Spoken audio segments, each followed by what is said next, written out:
Geological time scale का अर्थ एक ऐसे क्रोनोलॉजिकल सीक्वेंस या कालक्रम से है जो पृथ्वी के निर्माण से लेकर अभी तक घटित हुई समस्त घटनाओं को एक क्रम से प्रदर्शित कर सके। जियोलॉजिकल टाइम स्केल को बनाने का पर्पस यह जानना होता है कि विभिन्न कालखंडों या पीरियड्स में किन किन भूगर्भिक लक्षणों व जीवन के किन किन रूपों का उद्भव या ओरिजिन या विलोप होता रहा है।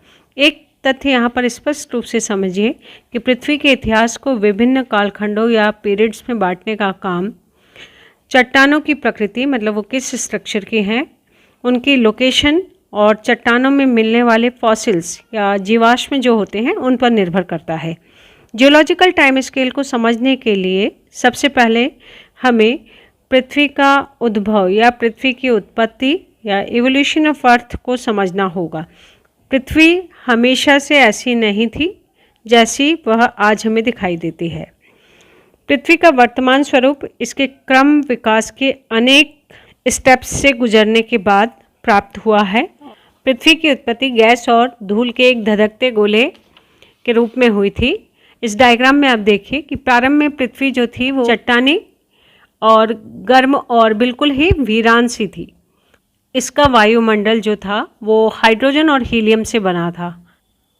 डस्ट और गैस का जो बादल था जिसमें हीलियम और हाइड्रोजन की अधिकता थी, उससे ये पृथ्वी की उत्पत्ति हुई है। और ये हमें कैसे पता चलता है, जब हम उल्काओं का अध्ययन करते हैं, मतलब मेटेरॉइड्स का अध्ययन करते हैं, तो उससे हमें ये पता चलता है कि प्लैनेट्स का निर्माण जो ग्रहाणु हैं उनके एकत्रित होने से हुआ। और पृथ्वी भी क्योंकि एक प्लैनेट है, इसकी रचना की प्रोसेस भी सेम दूसरे ग्रहों की तरह थी। तो यहाँ पर एक तथ्य को स्पष्ट समझिए कि पृथ्वी के बनने की प्रक्रिया में जब गुरुत्वाकर्षण के कारण, ये देखिए यहाँ पे गुरुत्वाकर्षण के कारण जो पदार्थ या मैटर था वो एकत्रित हो रहा था, और एकत्रित होते पिंड पहले से विद्यमान पदार्थ से, मतलब पहले से जो पदार्थ था और जो ग्रहाणु जो आपस में जमा होते जा रहे थे वो आपस में टकराए। और इन टकराने की प्रक्रिया से, यहाँ पे देखिए एक विस्फोट का रूप दिखा रहे हैं हम इसको, टकराने की प्रक्रिया के कारण बहुत ज़्यादा हीट जनरेट हुई और ये प्रोसेस लगातार चलती रही, जिससे हीट के कारण जो ये पदार्थ था इसका वो पिघलने लगा। और ऐसा पृथ्वी की उत्पत्ति के दौरान और उत्पत्ति के तुरंत बाद ये दोनों समय ये प्रोसेस हुई, और इतनी ज़्यादा हीट के कारण पृथ्वी पार्शियल रूप से लिक्विड फॉर्म में ही बनी रही। और जब पदार्थ पिघलने लगा तो हल्के और भारी पदार्थ जो थे वो अपनी अपनी डेंसिटी के अंतर के अनुसार अलग अलग होकर अपनी स्थिति के अनुसार वो सेटल होते गए या अपना स्थान ग्रहण करने लगे। हल्के पदार्थ जो थे वो पृथ्वी की सतह के ऊपर ही रह गए। अगर इसको मैं बोलूँ, पृथ्वी की सतह के ऊपर ही हल्के पदार्थ अगर हम बोले तो वो ऊपर ही रह गए, और जो भारी पदार्थ थे वो पृथ्वी के केंद्र की ओर चले गए। तो जो नीस और ग्रेनाइट हम जो बोलते हैं वो भारी पदार्थों में आते हैं, और वो अभी भी अगर हम देखते हैं तो पृथ्वी की आंतरिक संरचना को जब देखते हैं तो यहाँ पर ग्रेनाइट और नीस के पदार्थों की अधिकता, मतलब आयरन वाले जो पदार्थ हैं उनकी अधिकता पाई जाती है। हल्के और भारी पदार्थों की जो अलग होने की प्रोसेस थी, जो पदार्थ जहाँ जहाँ अपनी डेंसिटी के हिसाब से अलग अलग जगह लेते गए, वो जो प्रक्रिया थी उसको हमने विभेदन या डिफ्रेंशिएशन कहलाती है। अब इसमें चंद्रमा की उत्पत्ति के समय भी इस प्रकार की स्थिति फिर से बनी, जिससे पृथ्वी का टेम्परेचर फिर से बढ़ गया, और इसी विभेदन के कारण पृथ्वी अलग अलग डेंसिटी के घनत्व के पदार्थ से बनी और कई परतों में बढ़ गई। जैसे पृथ्वी के जब हम आंतरिक संरचना का अध्ययन करते हैं तो ये विभिन्न लेयर्स में बटी हुई पाई जाती है। इसको क्रस्ट कहते हैं, फिर हम सियाल कहते हैं, सीमा कहते हैं, नीफे कहते हैं।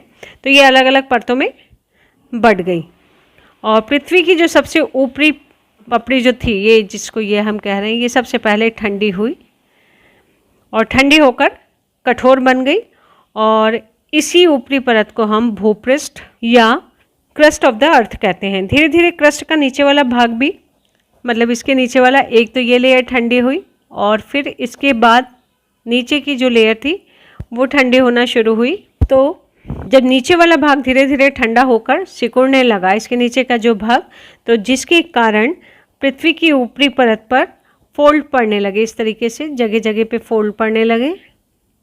कई बार हम नक्शों में या ग्लोब पे देखते हैं, फोल्ड पड़ने लगे। और इसको यहाँ पर समझिए कि धरती का जो भाग ऊपर उठा रह गया वो तो पर्वत श्रेणियाँ या माउंटेन रेंज बन गई वो, और जो भाग नीचे दब गया, जो गड्ढे बन गए, वे भाग द्रोणी या बेसिन कहलाए। अब हमने ये तो समझ लिया कि पृथ्वी का भूपृष्ठ और माउंटेन्स कैसे बने, मतलब धरती का जो स्पाइटल डिस्ट्रीब्यूशन जिसमें हम फिजिकल फीचर्स देख रहे हैं वो किस तरीके से बने हैं, उसमें अब हम इसी प्रकार से वायुमंडल और जलमंडल, मतलब जो हम कहते हैं development of atmosphere and hydrosphere, इसकी भी जो रचना है या उत्पत्ति वो 3 स्टेज में हुई। अगर यहाँ पे इस तरीके से समझिए, वायुमंडल तथा जलमंडल का विकास, development of atmosphere and hydrosphere. इसकी अगर फर्स्ट स्टेज की बात करें तो प्रारंभिक वायुमंडल में हाइड्रोजन और हीलियम की अधिकता थी, जो पृथ्वी की सूर्य से निकटता के कारण सूर्य से उत्पन्न होने वाले, अगर हम सूर्य देखते हैं और वहाँ से पृथ्वी की दूरी देखते हैं तो 3rd नंबर का जो प्लैनेट है वो पृथ्वी है। तो इसमें क्या है, पृथ्वी की सूर्य से निकटता के कारण सूर्य से उत्पन्न होने वाली जो सौर पवनों ने पृथ्वी के इस जो उसके फॉर्मेशन के समय जो गैसेस थे उसको उड़ाकर दूर कर दिया, और जिसके कारण यहाँ जो पार्थिव ग्रह पर, अगर पृथ्वी को हम पार्थिव ग्रह कहते हैं तो इसके ऊपर का जो वायुमंडल था वो समाप्त हो गया। मतलब ये वायुमंडल के विकास की फर्स्ट स्टेज थी, पहली अवस्था इसको हम कहते हैं। और दूसरी अवस्था में क्या हो रहा है कि पृथ्वी के ठंडा होने और विभेदन के दौरान बहुत सी गैसें और भाप और जलवाष्प निकले। इस प्रक्रिया को हम कहते हैं गैस उत्सर्जन, डिगैसिंग कहा जाता है। और आरंभ में जब वायुमंडल में जलवाष्प नाइट्रोजन, कार्बन डाइऑक्साइड, मीथेन व अमोनिया अधिक मात्रा में थे और स्वतंत्र ऑक्सीजन बहुत कम थी, और लगातार इस समय ज्वालामुखी की प्रक्रिया तेजी से हो रही थी, तो वायुमंडल में जो था गैस और जलवाष्प बढ़ने लगे। ये इसकी सेकंड स्टेज थी, जो गैसों का उत्सर्जन हुआ, इसको हम सेकंड अवस्था कहते हैं। और तीसरी अवस्था अगर इसकी हम बात करते हैं तो तीसरी अवस्था में क्या हुआ, पृथ्वी ठंडा होने के साथ साथ ये लगातार ठंडी होती जा रही थी, और ठंडे होने के साथ साथ लगातार इसमें जलवाष्प जो था उसका सघनन होते जा रहा था, और वायुमंडल में जो कार्बन डाइऑक्साइड के वर्षा के पानी में घुलने से तापमान और अधिक घटता चला जा रहा था। इससे अधिक सघनन हुआ और कई वर्षों तक बहुत तेज बारिश होती रही, जो पृथ्वी के इतिहास की सबसे पहली बारिश का काल कहा जा सकता है। और वर्षा का यह जल जो था वो जो गड्ढे बने थे पृथ्वी के ऊपर, जो डिप्रेशन आए थे जिसको हमने बेसिन कहा था, उसमें ये पानी जमा हो गया और इस प्रकार से पृथ्वी पर महासागरों की उत्पत्ति हुई। इस प्रकार हम देखते हैं कि महासागरों की उत्पत्ति जो है वो पृथ्वी की उत्पत्ति से लगभग 50 करोड़ साल बाद महासागरों की उत्पत्ति हुई। इस प्रकार हम कह सकते हैं कि महासागर करीब करीब 400 करोड़ साल पुराने हैं और लगभग 380 करोड़ साल पहले जीवन का विकास प्रारंभ हुआ और प्रकाश संश्लेषण की प्रक्रिया लगभग 250 से 300 करोड़ वर्ष पहले शुरू हुई, और लंबे समय तक जो जीवन है केवल महासागरों तक ही सीमित रहा। अभी ये हम सिर्फ इस भाग की बात कर रहे हैं, अगर जियोलॉजिकल टाइम स्केल की बात कर रहे हैं यहाँ पे, तो इसको मैं अभी डायग्राम में भी समझाऊंगी आपको। प्रकाश संश्लेषण की जो प्रक्रिया से वायुमंडल में ऑक्सीजन की मात्रा बढ़ी, और इसका एक कारण ये भी था कि अगर हम बोल रहे हैं ऑक्सीजन की मात्रा बढ़ी तो ये भी महासागरों की देन थी। महासागर धीरे धीरे ऑक्सीजन से भरते चले गए और वायुमंडल में ऑक्सीजन की मात्रा 200 करोड़ वर्ष पूर्व तक के पूरी तरीके से भर गई थी। इसके बाद ही हम बोल रहे हैं कि पृथ्वी पर जीवन की उत्पत्ति कैसे हुई। अगर हम पृथ्वी का आरंभिक वायुमंडल जीवन की उत्पत्ति और अगर हम पृथ्वी के प्रारंभिक वायुमंडल को देखें, यहाँ 460 करोड़ वर्ष पूर्व जब पृथ्वी बनी थी, तो उस समय की अगर बात हम करें तो वहाँ जीवन की उत्पत्ति और विकास के लिए अनुकूल दशाएं नहीं थी। इसलिए जीवन की उत्पत्ति पृथ्वी की उत्पत्ति के अंतिम चरण में, मतलब अगर हम बोलें कि 60 करोड़ वर्ष पूर्व से संभव हुई। और जो आधुनिक वैज्ञानिक हैं, मतलब जो साइंटिस्ट हैं, वो जीवन की उत्पत्ति को एक रासायनिक प्रतिक्रिया मानते हैं, जिसमें पहले वो कहते हैं कि जटिल जैव अणु कॉम्प्लेक्स ऑर्गेनिक मॉलिक्यूल्स बनाए और बाद में उनका समूहन किया। यह एक ऐसा समूहन था, एग्लोमरेशन जिसको हम कहते हैं, जो न केवल स्वयं की पुनरावृत्ति, मतलब खुद ही मल्टीप्लाई होता जाता था, अपितु निर्जीव पदार्थ को भी जीवित तत्वों में बदलता था।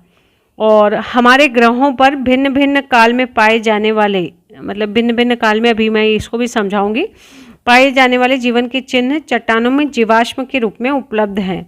और अगर हम बहुत ही माइक्रो स्ट्रक्चर को देखें तो आज की शैवाल की संरचना से वो बहुत कुछ मिलती जुलती है। 300 करोड़ साल पुरानी जो चट्टानें हैं उनमें इसके फॉसिल्स मिलते हैं और यह माना जाता है कि इन कालखंडों में पाई जाने वाली जो शैवाल थी वो साधारण स्ट्रक्चर की थी और लगभग 380 करोड़ साल पहले, अगर हम जीवन की उत्पत्ति की बात कर रहे हैं, तो पहले विकसित हुए एक कोशीय सिंगल सेल जीवाणु के से आज तक के मनुष्य के जीवन की विकास की कहानी को हम जियोलॉजिकल टाइम स्केल में पढ़ते हैं। तो अब ये आपको अभी यहाँ पे पहले ये समझाने की कोशिश की है मैंने इसमें कि पृथ्वी की उत्पत्ति कैसे हुई और वायुमंडल कैसे बना और जलमंडल का विकास कैसे हुआ, प्लैनेट्स कैसे बने, पहले सूर्य से एक गैस के बादल के रूप में पदार्थ बाहर निकला और उसके बाद धीरे धीरे ये ग्रहों का निर्माण हुआ और फिर पृथ्वी किस प्रकार से धीरे धीरे ठंडी हुई, तो उसको इसमें समझाने की कोशिश की है। और इसके बाद अब हम पढ़ेंगे जियोलॉजिकल टाइम स्केल। जियोलॉजिकल जो टाइम स्केल है उसको हम अध्ययन की सुविधा के लिए कि हम स्टडी करते हैं तो उसको हम किस तरीके से पढ़ेंगे, तो इस डायग्राम को आप ध्यान से देखिए। सबसे पहले पृथ्वी के भूगर्भिक इतिहास को 2 महाकल्पों में डिवाइड किया गया है। ये पहला है प्रोटेरोजोइक और दूसरा है फेनेरोजोइक। प्रोटेरोजोइक जो महाकल्प है वो भूगर्भिक इतिहास का सबसे लंबा और सबसे प्राचीन ज्ञात महाकल्प है। इसको क्रिप्टोजोइक महाकल्प या आदि महाकल्प या गुप्त जीवों का महाकल्प भी कहा जाता है। गुप्त जीवों का क्यों? क्योंकि इस समय पृथ्वी बहुत ज़्यादा गर्म अवस्था में थी और यहाँ पर इस समय कोई भी जीवन की उत्पत्ति या जीवन का कोई भी चिन्ह नहीं दिखाई पड़ता था। और इस समय पे जैसा कि मैंने आपको बताया था कि पृथ्वी बहुत ज़्यादा गर्म थी और गैसियस और लिक्विड अवस्था में थी। और ये युग जो है वो पृथ्वी के 4.60 अरब वर्ष या 460 करोड़ वर्ष पूर्व की अवधि को बता रहा है, जहाँ से पृथ्वी की उत्पत्ति हुई। और ये युग आज से, वर्तमान युग से 60 करोड़ वर्ष पूर्व समाप्त हुआ। अगर हम पृथ्वी के संपूर्ण इतिहास को देखें तो ये जो 400 वर्ष का कालक्रम है वो पृथ्वी के इतिहास का लगभग 90% भाग को कवर करता है। अध्ययन की सुविधा की दृष्टि के लिए हमने जियोलॉजिकल टाइम को अलग अलग डिवीजन किए हैं। उसको हम जो सबसे बड़ा खंड है उसको हम ईओन कहते हैं। ये देखिए मैंने दिखाया, तो ये इसको हमने 2 पार्ट में डिवाइड किया है। ईओन के आगे महाकल्प एरा में विभाजित किया जाता है। ये देखिए यहाँ पे एरा में विभाजित किया है, तो वो 3 एरा माने जाते हैं, पुराजीवी कल्प, मध्यजीवी कल्प और नवजीवी कल्प। उसके बाद जो महाकल्प को कल्प में, मतलब पीरियड्स में हमने डिवाइड कर दिया। ये यहाँ पे देखिए ये पीरियड्स में डिवाइड है, अलग अलग पीरियड्स दिखाए गए हैं। कल्प को युगों में बांटा गया है और युग को फिर एज में डिवाइड किया गया है। अब ये डायग्राम के साथ साथ इस चित्र में भी आप चीज़ों को समझते चलिएगा। इसमें पृथ्वी पर सिर्फ जीवन की उत्पत्ति की हम इसमें बात कर रहे हैं, बाकी कोई भी घटनाक्रम इसमें नहीं बता रहे हैं कि कौन कौन से किस किस प्रकार के जीव और वनस्पतियों का उत्पत्ति हुई अलग अलग काल में। तो इसको यहाँ पे समझाने की हमने कोशिश की है। अभी जो प्रोटोजोइक महाकल्प है इसको देखिए कि यहाँ पे इस समय जो थी वो पृथ्वी सबसे ज़्यादा गर्म अवस्था में थी, तो यहाँ पर जीवन का कोई भी निशान नहीं था। इस डायग्राम को और यहाँ पर देखिएगा कि ये प्रोटोजोइक महाकल्प जिसकी हम बात कर रहे हैं वो यहाँ पर उसको हमने आर्कियन और प्री आर्कियन दो में डिवाइड किया है पीरियड्स में, और इसकी आयु जो है इस कल्प की 400 करोड़ वर्ष की है। और यहाँ पर जीवन की कौन कौन सी दशाएं थी, बिल्कुल सिंपल सा कॉमन सेंस की बात है यहाँ पर कि यहाँ इस समय पे पृथ्वी बहुत गर्म और गैसियस अवस्था में थी। लास्ट में 60 करोड़ वर्ष पूर्व की अगर हम जीवन की बात करते हैं तो यहाँ पे क्या जीवन मिल रहा था हमें, जीव रहित लेकिन अंतिम चरण में शैवाल तथा स्पंज जीवों एवं समुद्री वनस्पति का प्रादुर्भाव हुआ। मतलब जो जीवन मिला वो भी कहाँ पे मिला, हमें समुद्रों में मिला। इसके बाद का अगर हम युग देखते हैं फेनोरोजोइक महाकल्प जिसको हम कह रहे हैं, फेनोरोजोइक जो शब्द है वो कहाँ से आया है, ये एक यूनानी भाषा का शब्द है जिसका अर्थ है दृश्य रूपी जीव। यहाँ पे आप समझिए इसको, दृश्य रूपी जीव। इसका मतलब क्या हुआ, जो जहाँ से हमें जीवन दिखना शुरू हो गया, मतलब वनस्पति और जीव यहाँ पर आके हमको दिखने लगे, तो इसको हम कह रहे हैं दृश्य रूपी। फेनोरोजोइक जो कल्प है उसको हमने 3 पार्ट्स में डिवाइड किया है। एक तो ये देखिए पुराजीवी कल्प, इसको हम कहते हैं पैलोजोइक ईरा। मध्यजीवी महाकल्प इसको कहते हैं मेसोजोइक एरा। और नवजीवी कल्प जिसको हम कहते हैं सिनोजोइक एरा। ठीक है, अब इसमें देखें यहाँ पे पुराजीवी कल्प, ये पैलोजोइक एरा। पुराजीवी कल्प की जो शुरुआत हो रही है वो हो रही है 60 करोड़ वर्ष पूर्व से हो रही है, और इसकी जो समाप्ति हो रही है यहाँ पे देखिए परमिनियन युग तक, जहाँ तक के हमने इसको डिवाइड किया है, ये 22.5 करोड़ वर्ष पूर्व तक के ये चला है ये वाला काल। तो ये लगभग पृथ्वी पर इसकी अगर भूगर्भिक इतिहास की हम बात करें तो ये 37.5 करोड़ वर्ष पूर्व तक के इसकी अवधि रही। और इस कल्प को हमने 2 पार्ट में और 6 सब पार्ट में डिवाइड किया है। अब यहाँ पे देखिए इसको हम प्राचीन और नवीन करके बात करते हैं। तो ये जो प्राचीन पुराजीवी कल्प है, यहाँ से लेके इसमें हम कहेंगे कैम्ब्रियन युग, ओडोविशियन युग और सिलेरियन युग। इसको तो हम कह रहे हैं, ये तीनों जो हैं इनको हम कह रहे हैं प्राचीन पुराजीवी कल्प। और ये यहाँ से डिवोनियन, कार्बोनिफेरस और परमिनियन युग, इसको हम कह रहे हैं नवीन पुराजीवी कल्प। अब इसमें कैम्ब्रियन युग जो है 60 करोड़ वर्ष पूर्व शुरू हुआ था, यहाँ पे 50 करोड़ वर्ष पूर्व तक के रहा। तो इसकी कुल अवधि कितनी हो गई, 10 करोड़ वर्ष की आयु रही इसकी। और यहाँ पर इसमें कौन कौन से किस प्रकार के जानवर आए, रीढ़ विहीन जीवों का और जलीय क्षेत्रों में जीवों का विकास हुआ, ये देखिए इसमें। और इसके बाद जो कल्प आया उसको हमने कहा है ओडोविशियन युग। ये करीब 6.5 करोड़ वर्ष तक रहा इस पृथ्वी पर, और इसमें रीढ़ विहीन जलीय जीवों का बाहुल्य था।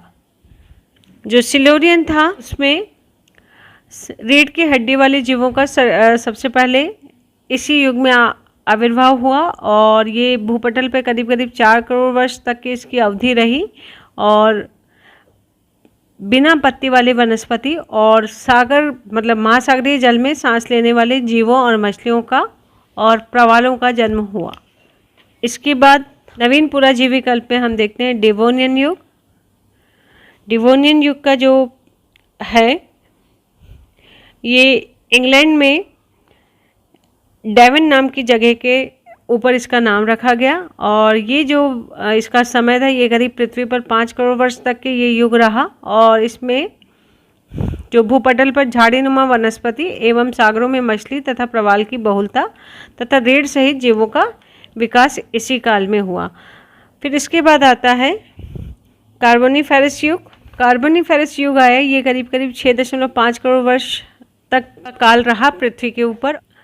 6.5 करोड़ वर्ष की अवधि वाले इस युग में जलवायु जो थी बहुत ज़्यादा गर्म थी और ह्यूमिडिटी बहुत ज़्यादा बढ़ गई थी, जिसके कारण पृथ्वी पर दलदलों की उपस्थिति दिखाई देने लगी थी, और सदाबहार जो वृक्ष होते हैं या जंगल होते हैं उनकी अधिकता हो गई थी।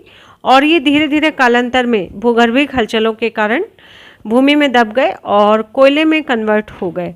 जो हमें आज कोयले के रिजर्व मिलते हैं पूरी दुनिया में, वो इसी काल के जमाव माने जाते हैं। और इसको अगर हम कहें तो इसको कोल एज भी कहा जाता है।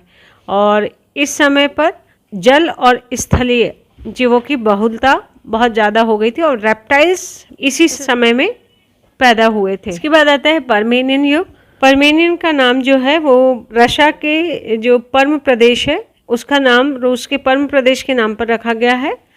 और इसकी अवधि जो थी, यहाँ पर देखिए पर्मेनियन काल जो है ये 28 करोड़ वर्ष पूर्व शुरू हुआ था और 22.5 करोड़ वर्ष तक के रहा। तो इसकी अवधि करीब करीब 5.5 करोड़ साल की रही। और इस समय पर पतझड़ वाले जो जंगल होते हैं उनका विकास हुआ और रेप्टाइल्स जो थे उनकी भी उत्पत्ति हुई और विभिन्न प्रकार के कीड़े मकोड़े इस समय इनकी उत्पत्ति होने लगी थी। इसके बाद जो आता है मेसोजोइक एरा, जिसको हम कह रहे हैं, ये मध्यजीवी कल्प यहाँ पे मैंने बताया ये आपको। इसको भी हमने 3 पार्ट में डिवाइड किया है। पहला है ट्रियासिक काल, ये 22.5 करोड़ वर्ष पूर्व शुरू हुआ और 19.5 करोड़ वर्ष पूर्व तक के रहा। ये देखिए इसमें, तो ये यहाँ पे इसकी अवधि करीब करीब 3 करोड़ वर्ष की रही है और इसमें रेंगने वाले जीवों की बहुलता और हल्के स्तनधारी जीवों का विकास हुआ। जुरासिक जो काल था वो करीब करीब पृथ्वी के ऊपर 19.5 करोड़ वर्ष पहले शुरू हुआ और 13.5 करोड़ वर्ष पूर्व तक के रहा। तो इसका जो काल था वो करीब करीब 6 करोड़ सालों का रहा पृथ्वी पर। और इसी काल में फूलों वाली वनस्पति का विकास, पक्षियों का विकास तथा डायनासोर का जो सर्वाधिक विकास हुआ। और जो जुरासिक पार्क जो मूवी बनी थी वो इसी युग के नाम पर उस फिल्म का नाम रखा गया था। और इसके बाद आता है क्रिटेशियस युग। क्रिटेशियस युग करीब करीब जो है वो 13.5 करोड़ वर्ष पूर्व शुरू हुआ और 6.5 करोड़ वर्ष पूर्व तक के पृथ्वी पर रहा। तो इसकी कुल अवधि जो थी वो करीब करीब 7 करोड़ थी पृथ्वी के ऊपर। और इसमें डायनासोर इस समय तक आते आते ख़त्म हो चुके थे और फूलों वाली वनस्पतियां जो थी उनका विस्तार होना शुरू हो गया था। उसके बाद सिनेजोइक एरा में आ जाते हैं, जिसको हमने 2 पार्ट्स में बांट रखा है, एक टर्सरी युग और दूसरा है क्वाटरनरी युग। टर्सरी युग को फिर हमने 5 पार्ट्स में डिवाइड किया है। पहला कहा है हमने ये पैलियोसिन, दूसरा है इयोसिन, तीसरा है ओलिगोसिन और मायोसिन और प्लायोसिन। अब अगर यहाँ पे हम देखते हैं तो पैलियोसिन युग की जो शुरुआत हुई है वो 6.5 करोड़ वर्ष पहले हुई थी और इसका जो काल है पृथ्वी के ऊपर वो 70 लाख साल तक रहा। और इसमें जो पृथ्वी के ऊपर जीवन दिखाई दिया उसमें हाथी, घोड़ा, बिल्ली, सुअर जैसे जीवों का प्रारंभिक स्वरूप तथा पक्षियों का विकास दिखाई दिया।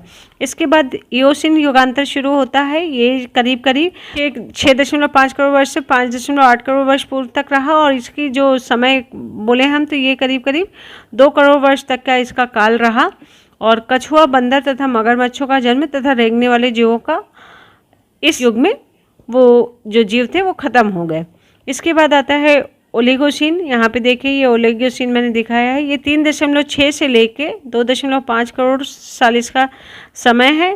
तो ये जो काल रहा पृथ्वी पर वो 1.1 करोड़ वर्ष तक के लिए रहा और इसमें जो जीवों का विकास हुआ उसमें प्राकृतिक वनस्पति पर निर्भर रहने वाले स्तनधारी जीवों का प्रारंभिक विकास था।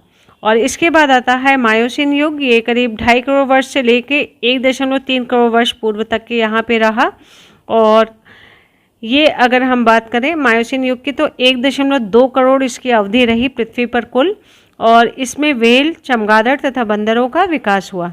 इसके बाद आता है प्लायोसिन युग।